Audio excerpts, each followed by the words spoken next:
Hi guys! Ako ulit, si Russell, ang OA na estudyante. Charot! Alas 7 na ng umaga nang makaalis kami at ang sinakyan pala namin guys ay ang sasakyan ng tita ko.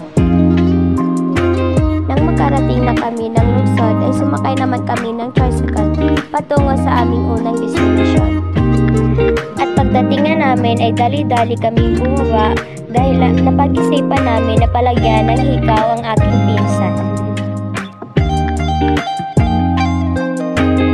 At pagkatapos nga ay sumakay naman kami ng tricycle patungo sa Baybay Maningkol para doon na lang kumain ng pananghalian.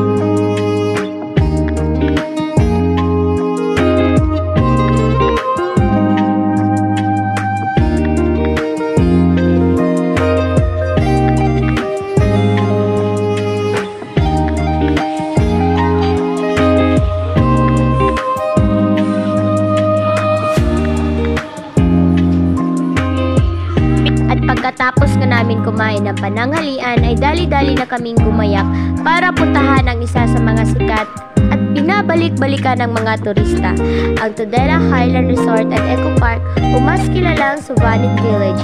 Pero bago ngayon ay huminto muna kami para magpagasolina. At pagkatapos nga namin magpagasolina ay pinagpatuloy na namin ang aming biyahe.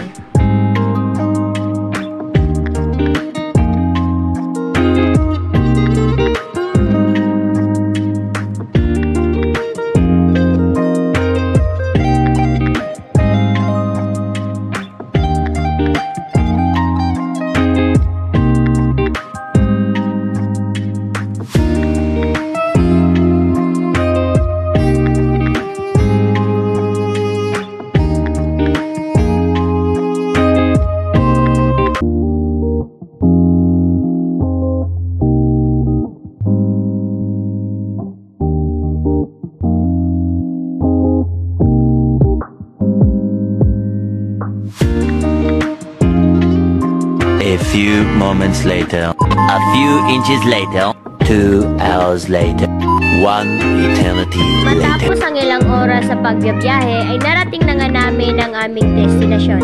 At sa pagdating nga namin, ang mukha ko hindi na may pita ng dahil sa sobrang init.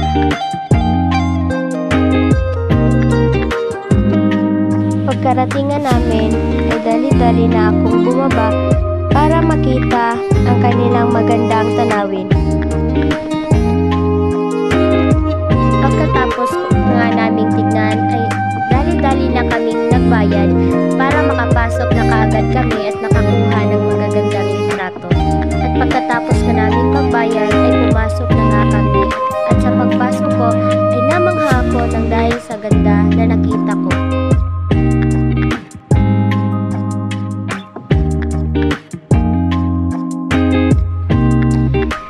Pagpasok mo pa lamang ay bubungad na kaagad sa iyo ang maliliit at magaganda na village na pwede mong pagrentahan kung ikaw ay pagod na o kung gusto mong mananatili ng ilang araw.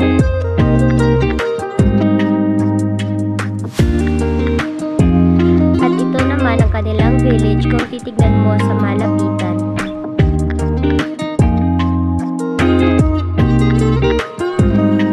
At sa puntong ito ay naglalakad na ako para pumasok sa isa sa mga kubo at tignan ang mga magagandang tanawin mula sa loob.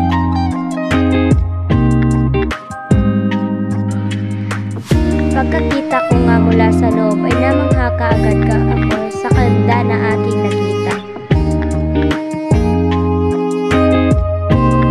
Habang pinagmamasdan ko ang mga magagandang tanawin, ay nakilala ko si Ate Berby, ang isa sa mga bantay rito, at kinausap ko nga tungkol sa kasaysayan.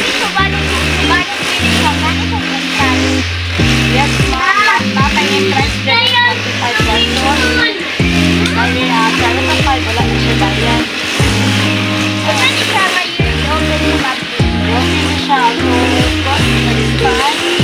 August 2021. Wala ko mga. Kumain ka mga lang sa akin. Nanay, bayan. Hindi na lang, kasi siya ma'am. 24 hours. 300 for 5 person na siya. Then, for 12 hours,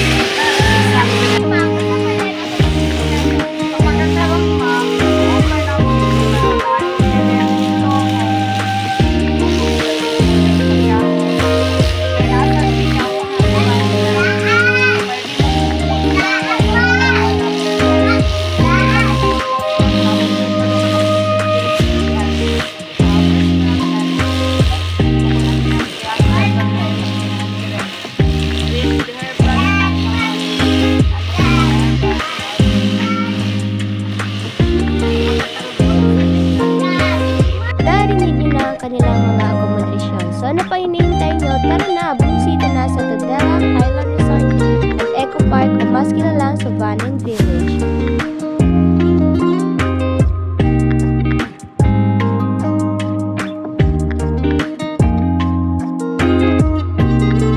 Pagmasdan nyo ang mga magagandang tanawin, natiyak na makaka-relax kayo.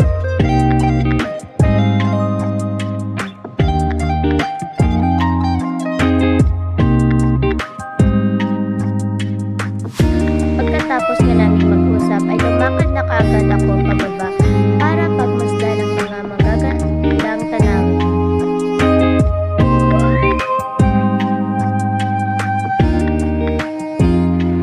At sa puntong ito ay pinag-iisipan ko nga kung ako ba ay papasa o hindi nang dahil sa dami ng gawain na hindi ko nga natapos.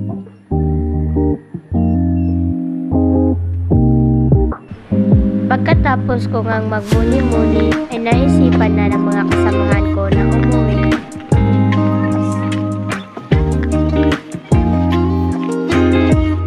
Magbiyahe na kami papauwi at habang kami nga ay papauwi, ito ang makikita mo habang ikaw ay nagbibiyahe.